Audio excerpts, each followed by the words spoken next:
0448 local time. The Arabian Sea.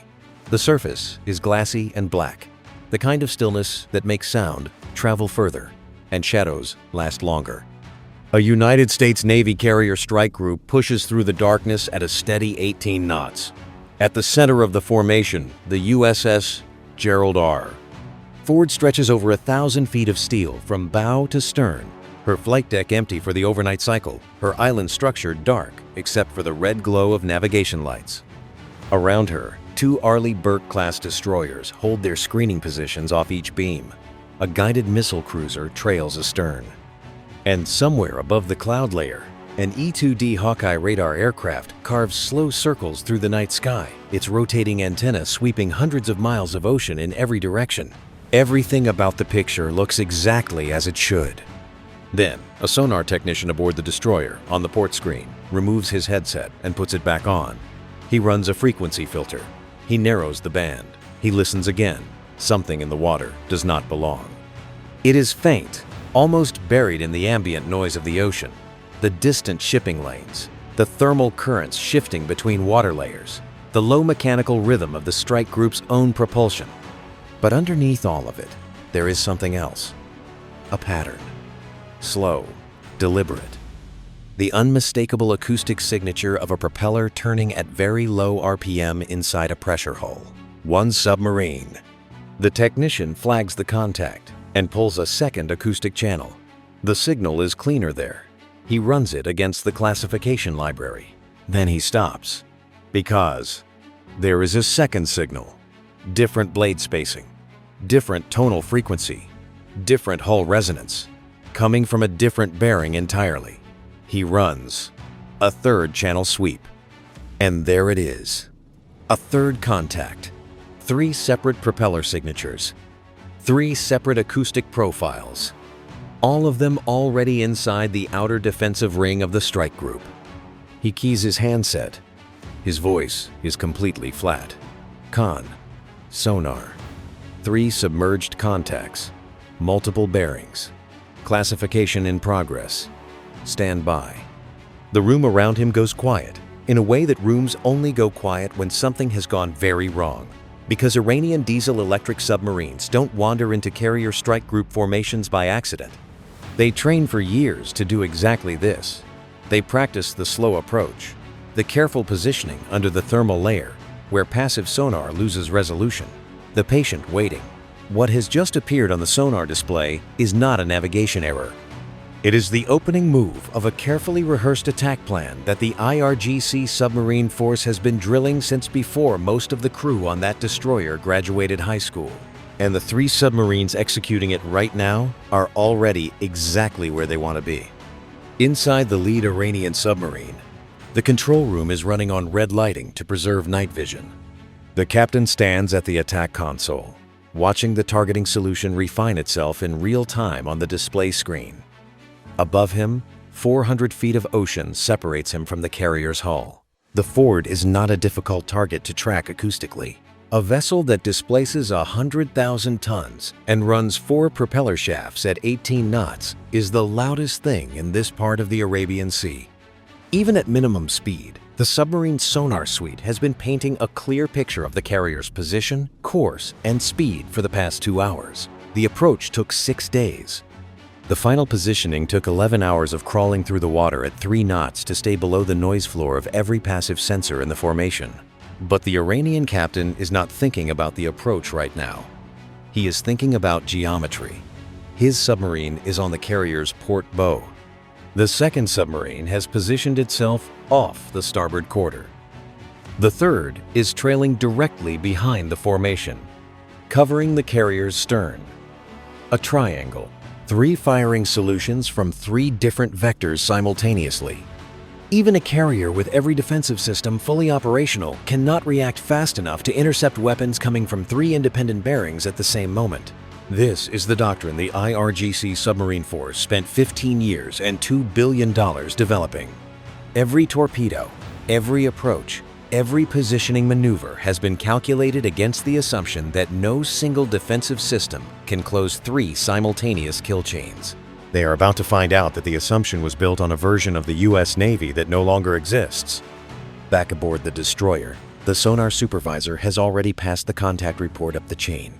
Inside the carrier's Combat Information Center, the tactical display updates with 3 red icons materializing beneath the blue formation, like something rising from the seabed. 3 contacts, 3 confirmed submarine profiles. The classification matches Iranian Kilo class and indigenous Fateh class acoustic signatures, both platforms capable of firing the UT-27 heavyweight torpedo, a weapon that does not need to strike a ship directly to disable it. It detonates beneath the keel. The explosion generates a massive gas bubble that collapses under the hull's own weight and breaks the ship's back. A single hit of this type has historically mission-killed vessels far smaller than an aircraft carrier, but caused catastrophic structural damage to much larger ones. 3 torpedoes from 3 bearings simultaneously is not a threat scenario. It is a survival problem. The strike group commander looks at the display for exactly 4 seconds. Then he speaks. General quarters. All units. The alarm tears through every ship in the formation. That sharp, repeating electronic tone that every sailor recognizes as the sound of the situation becoming real. Hatches seal throughout the carrier. Damage control teams move to their stations. Throughout the strike group, systems that have been running in monitoring mode shift to full combat posture. On the destroyer flight decks, MH-60R Seahawk helicopters that have been sitting on deck with crews at Ready 5 begin spinning their rotors. Within 90 seconds, 4 anti-submarine warfare helicopters are airborne, climbing above the strike group and spreading outward toward the submarine contact bearings. But the 3 Iranian submarines have been watching this moment arrive for 6 days, and they are not going to wait any longer. Inside the lead submarine, the torpedo officer turns to the captain. Solution confirmed. All 3 attack positions ready. The captain looks at the targeting screen one final time. The carrier is enormous on the acoustic display, filling it like a continent. He gives the order. Fire. The torpedo tube floods and pressurizes in under 3 seconds. The weapon ejects from the tube with a violent burst of compressed gas that sends a pressure wave rolling outward through the surrounding water. Then the torpedo's propulsion system ignites and the weapon begins accelerating. 3 seconds later, the second submarine fires. Then the third. 3 heavyweight torpedoes are now in the water, launched from 3 different bearings, all converging on the same target. Their combined closure rate will bring the first weapon into lethal detonation range in under 90 seconds. Inside the carrier's Combat Information Center, the sonar screens detonate with activity. 3 launch signatures appear simultaneously. Torpedo in the water, port bow.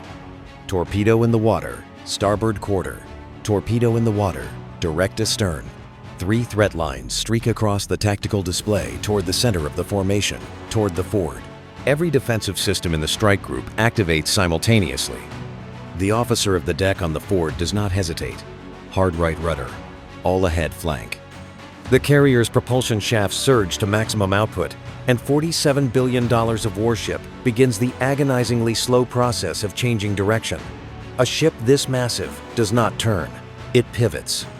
And even at maximum rudder with every shaft driving at flank speed, it takes time that the incoming torpedoes are not going to give generously. Aboard the port screen destroyer, the anti-submarine warfare officer watches the torpedo track coming off the carrier's port bow and makes his calculation instantly. The weapon is running at 48 knots on a course that will bring it under the carrier's keel in 61 seconds. The destroyer is between the torpedo and the carrier. He keys the launcher. Deploy countermeasures. Cylindrical decoy canisters eject from tubes along the destroyer's hull, hitting the water in a spread pattern and sinking rapidly. Within seconds, they activate, flooding the surrounding ocean with synthesized acoustic signatures, artificial propellers, fake hull resonance. A chorus of phantom ships suddenly appearing in the water around the real ones. To a torpedo running on passive acoustic guidance, the ocean has just become a crowd. The first torpedo reacts. Its onboard guidance processor detects multiple targets and begins evaluating them. The carrier's acoustic signature is still the dominant signal in the water, enormous and unmistakable, like trying to hear a whisper in a room where someone is playing a bass drum. The decoys are not loud enough to pull the weapon entirely off course, but they buy seconds. And in this engagement, seconds are the currency that survival is purchased with. The Seahawks are already over the submarine positions. The lead helicopter drops its dipping sonar into the water at the computed contact position and gets an immediate return. Hard echo. Close range. The sonar operator transmits the bearing and depth to the attack computer. The pilot begins the weapon release sequence. A Mark 54 lightweight torpedo drops from the aircraft, hits the water, and immediately begins its own hunt. This is the moment the Iranian submarines did not fully account for in their doctrine. They planned for the strike group's passive sonar detection capability. They planned for the countermeasure systems on the destroyers. They did not fully weight the response time of a Seahawk crew that has trained for exactly this scenario 10,000 times in simulators and has just demonstrated that it can go from first contact to weapons release in under 4 minutes. Below the first Iranian submarine, the Mark 54 is descending at high speed, its seeker head active and locked. The Iranian captain hears it through his hull and gives the evasion order. Dive. Maximum depth.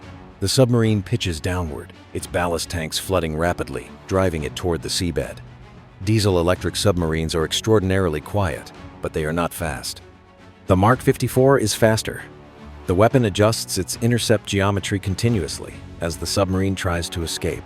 There is no configuration of speed and depth change available to that submarine that the Mark 54's guidance algorithm has not already been programmed to counter.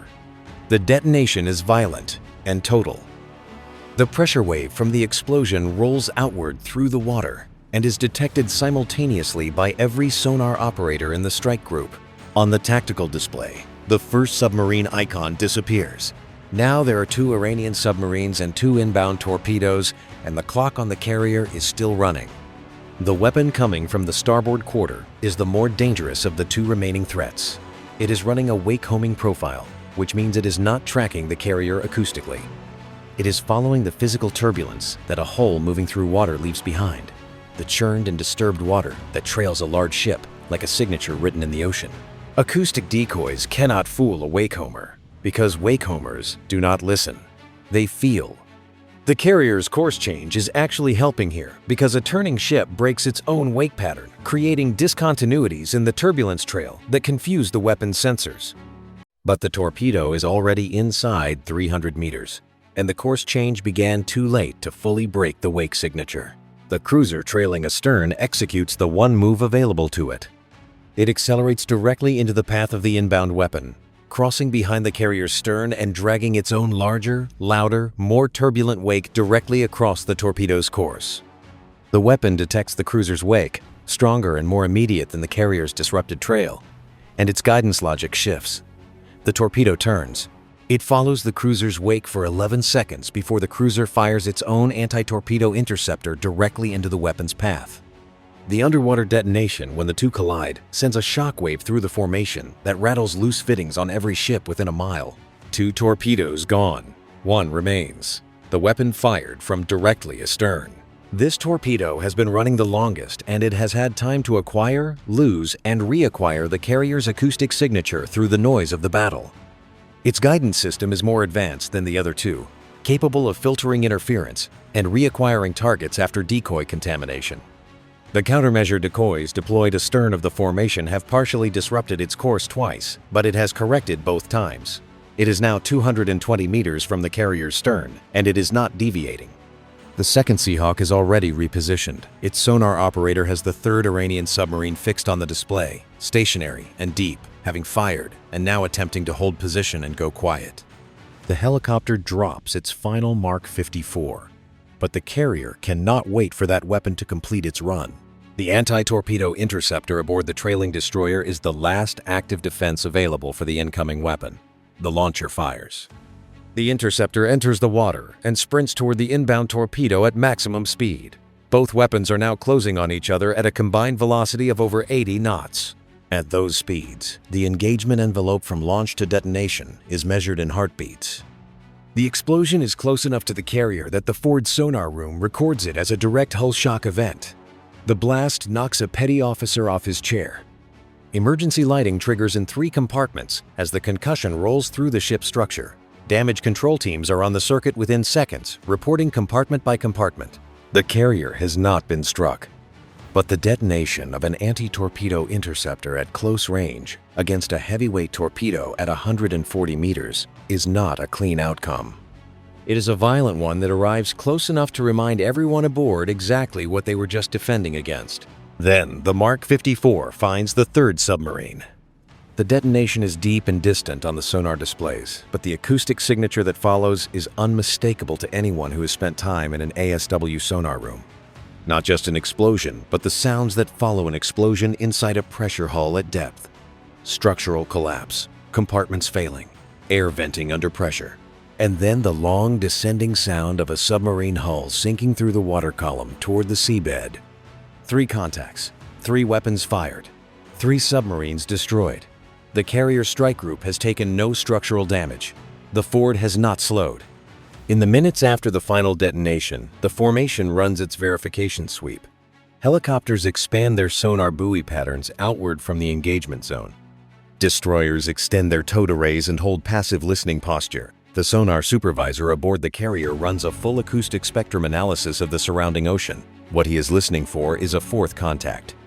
Because experienced anti-submarine warfare doctrine operates on the assumption that if 3 submarines coordinated an attack, there may be additional units holding in reserve.